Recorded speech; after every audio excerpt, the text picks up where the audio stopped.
to introduce everyone to our moderator, Mr. Robert Ian. It's all yours, buddy. All right, Eric, thank you. That little pop was designed to wake us up tonight. I know the gold market hasn't been much to applaud about lately, but are you ready for a very interactive evening tonight? Yes. And I can't quite hear you. We got to raise the roof about 6 inches. Are you ready for a good session tonight? Yeah. All right, now that's what I like, a good time and lots of it. In the depths of this current gold situation, we have assembled an excellent panel of experts tonight to share with you their thoughts, their outlooks, their forecasts, their predictions on why we are where we are right now and what's next. I'd like to begin tonight. I'd like to give everybody maybe a minute, maybe 90 seconds max, just to introduce yourself, say your name. Some of you that are here for the first time, just tell our audience just a little bit about you. If you have a publication or you're in the media, whatever. Just give us an overview of what you do, Max. I'll start with you. So I'm Max Porterfield. I'm IR for Uranium Energy Corp in Brazil Resources. So uranium producer and gold exploration and development in Brazil for Brazil Resources. And prior to joining UEC and BRI, I spent about 6 years at a natural resources fund shop that specialized in the commodity complex and on the buy side. Mike Shedlock, go by the nickname of Mish. Most of you know me from my blog, Mish's Global Economic Trend Analysis. And I'm here for, I think I've been here every summer and fall, I think for years coming. And on a personal note, if I can get in a personal note, and thanks for all the support, all the emails that I've gotten over the past few months. My wife of 27 years passed away from Lou Gehrig's disease last May 26th. Through a collective effort from my blog, money has come in from 40 countries around the world, and we raised $500,000 for the benefit of the Les Turner ALS Foundation.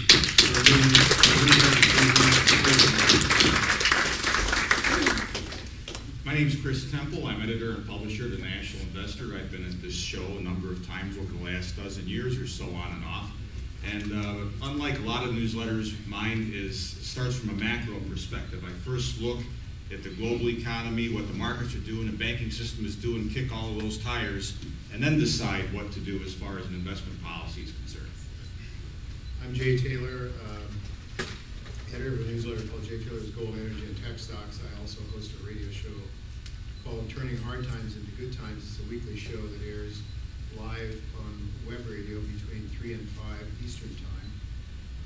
Most people download it.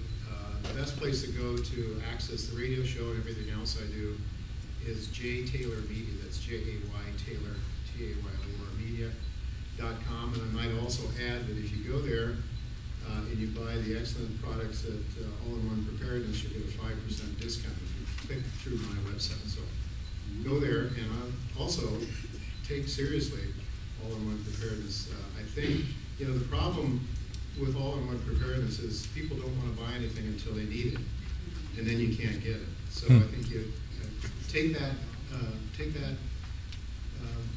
company seriously. You can go through my website to get to theirs, but also my radio show. Mish has been on the show. We've got lots of very, very interesting people. Maybe I just ask for a show of hands. How many of you have listened to the show once or so? Quite a few of you. Good. Okay. Well, talk to the people next to you. I think it's a very good show, not because of me, but because of my guests. So I hope that you'll listen to it. That's jtaylormedia.com. I'm Dr. Lee Warren from the Howell Lincoln National Industry. I have investment firm. I'm a retired investment banker and portfolio manager for Sears Roosevelt. When Sears was on the west side, and finally moved down to the tower. And I also did financial work for the CNA, the red building downtown there. So I'm retired, and I do a little writing and mostly ministry and other things that I do. Try to inform people of the seriousness that where we at. This is not a unique situation throughout history. You start with the Roman Empire, you come all the way down.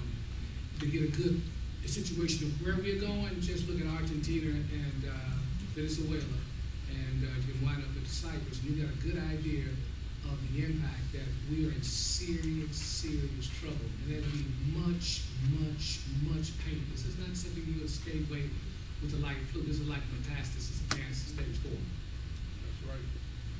Excellent. And Eric, is Marshall here? Is he coming?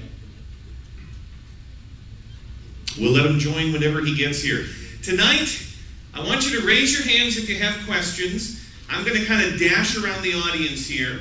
While a question is being answered, if someone else has a question, just kind of raise your hand, motion to me, so I can kind of sneak over and kind of be hovering around you. That way, when the panel finishes one question, I can dive in with the very next person who has one. So who wants to lead things off tonight? Who has the first question for our panel tonight? You're not going to do a magic trick? No. we've seen the value of gold and silver disappear lately. That's enough. You have a question? Please stand up for the panel. I was just wondering from Mish maybe, how do you think we're at the bottom of this gold dive, or if not, how low do you think it can go? We're bouncing around along a long-term trend line that's still not broke. I don't know whether it breaks or not. I just know value when I see it, and so I'm buying here. People ask me every day. I get emails, Mish, you know, how low is gold going? How high is it going? I always tell them, I don't know. I mean, if I had a crystal ball, I wouldn't be sitting here. It's an easy statement to make. So, but I just see what central banks around the world are doing, and it's not just the Fed. So it's a common misconception here that it's just the Fed and the U.S. dollar that's sinking here. But I just look at the printing. I think Japan is going to be in a world of hurt before the United States, and. Yeah, but they're solving that by doing a stimulus program. They're solving that by doing a stimulus, and eventually I think gold's going to react to that, exactly. So I'm just saying buy here. I'm not going to put a price target on it. If the price of gold goes lower, it's not going to bother me much. Anyone else have something on that topic? Please, just jump in. We'll do a free-for-all. Don't wait for me to pick on you. I might add that a person that I've started following recently named Charles Nanner, some of you may have seen CNBC, he's had a remarkable record in terms of picking, not just in gold, but all manner of markets. He was a top quant at Goldman Sachs for a number of years. And what he's talking about with respect to gold right now, he thinks we're very near a bottom, but we haven't quite seen it yet. So he's looking for the next few weeks or so. And so what I'm telling my subscribers is keep a fair amount of cash on hand, because what seems extremely cheap and has seemed cheap all year long so far might even get a bit more cheap. And the values are really, I think when you look at people like Rick Rule and other really strong, successful investors over time, they're licking their chops at this market right now. So for people that have managed to maintain some cash, this is a very exciting time, even though the gut tells us it's really very difficult. But if you've got the cash, I think there's going to be some fantastic markets. There are some of them. I'd like to say this.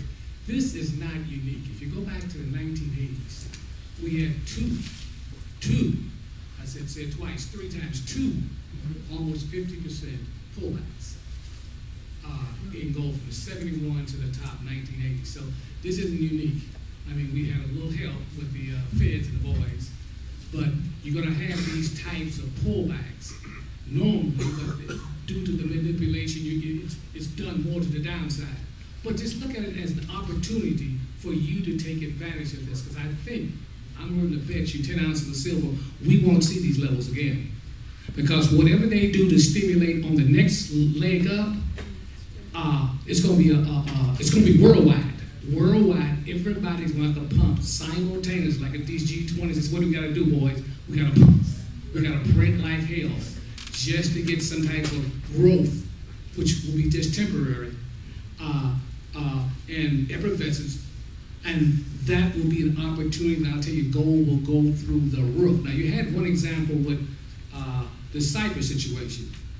If you just look back at what they did down in Argentina, they confiscated the dollar accounts down there, which was their hedge against the peso, which was crazy. But when they fail, the government will go after any and everything. Like I tell my members, hide your assets. And Chris, you had something? in many respects, you need to prepare yourself to do something that a lot of people still haven't done in the last few years, and that is everything that you knew in the 70s and 80s and 90s, throw away those playbooks. The next time, in my opinion, that gold has a big surge higher, it will be because the US dollar is also surging higher. And a few years down the road, when commodities finally bottom, and the big money starts to go in again, it won't be because the central banks have succeeded in turning around the world economy with all this money printing. It will be precisely because they have failed to do that. And there will come a time, we're not at the bottom yet in my view, but there will come a time when first the big money and then the retail investors, and hopefully you folks are wise enough to get ahead of that a little bit, realize that, you know what, we don't want your sovereign paper at 2% for 30 years anymore. We don't want your inflated stocks because corporate earnings are going down the toilet. We want what's real. Okay, so again, keep in mind, and it amazes me that a lot of people still have misinformation out there. Don't forget that even in this run of gold from its bottom at 260 to 1900, the last 3 quarters of that did not depend on a weak US dollar. Okay? So you're going to have a flight for safety, a flight for liquidity. I forget who it was. Maybe one of you guys remember. This was on the internet just the last few days. Someone's prediction of $10,000 an ounce gold, yet U.S. Treasuries, long Treasuries at 1%. That was from Societe Generale. Now, those may be extreme numbers, but the rationale I agree with. Actually, very quite possible. The people in the United States tend to be too U.S.-centric focused. They look at what the Fed is doing, and I've said this every conference, and people a few years ago thought it was nuts. But, well, here we are. The dollar hasn't collapsed. Actually, the dollar already collapsed. It was 120, and it fell all the way down to 70. So, you know, when it got to 70, people were, you know, talking about a collapse. Well, it already had. You know, this is when central banks around the world joined in on what the Fed was doing.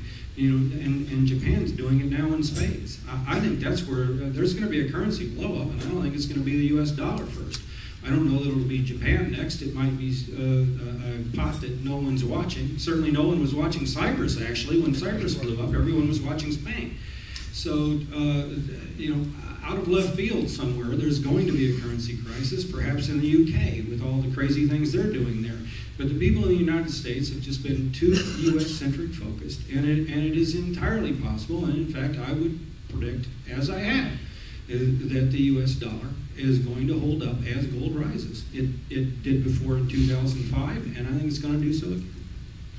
And I think that in terms of a historical perspective, when you're looking at these fluctuations in gold prices, you need to understand it's really a non-event for any 12-month rolling period of time for gold to be up or down 15%. It's a one standard deviation move for those that are familiar with statistics, and I don't think that it was really an outlying event with the down move that we had. And I think a lot of the correction that you had in the overall natural resource space in commodities was due to the temporary strengthening in the U.S. dollar with the flight to perceived safety out of the euro into the dollar over the past 5 months. That was kind of really led by, on the back end of that, the news out of Cyprus. Anyone else on that question? Marshall, you kind of snuck in at the last minute. Do you want to just do a quick introduction for yourself before we do the next question? Thank you. I'm Marshal Berol. I'm a co-founder and co-portfolio manager of Encompass Fund, which is a no-load mutual fund, and also Chief Investment Officer of Malcolm Gisson & Associates, which is a registered investment advisor. Gisson & Associates handles individual accounts. Encompass Fund is a mutual fund, and we welcome each and every one of you and those who are already invested. We thank you and appreciate your continued support. Excellent. Now, who had our next question for tonight? Yes, let me sneak back here quick. Yes. I was curious, what level of manipulation do you guys think there is by the Fed or other central banks in keeping precious metal prices low? Almost non-existent. Thank you. I was going to say the same thing before he did. I said recently that for the second time since 1999, just a few weeks ago, I will throw in with the conspiracy theorists that there was a concerted effort to drive down the price of gold. Everything in between, in my view. I know Doug Casey, back in several years ago, wrote an article, and I think the title says it all. An unlikely conspiracy, but an entirely likely swindle. There have been people, hot money traders, Barrett Gold with its years ago, with its political connections and so forth. They made a pile of money in what was otherwise a flat and very boring gold market. But by and large, keep in mind that if there was this great conspiracy, I'll try and make this brief. 1999, and on the front page of my website, I've archived this. It was a fantastic story, amazing if you remembered at the time. My website's nationalinvestor.com. I call it the Great Gold Conspiracy, or the Great Gold Caper of 1999. What happened in 1999 caught everybody by surprise that put a floor under the price of gold? Anybody remember? No? Bank of England, you're warm. 15 central banks got together as a sidebar to the World Bank meeting and said, you know what, we've really caused upheaval in the gold market. We're hurting people, small miners and communities and entire areas in Africa by keeping the gold price depressed. So henceforth, we're only going to sell or lease 400 tons of gold a year. That took the biggest anvil that was hanging over the gold market at that time, removed it. In days, gold spiked from 260 to 340. There were a number of people offside. 2 bullion banks were in serious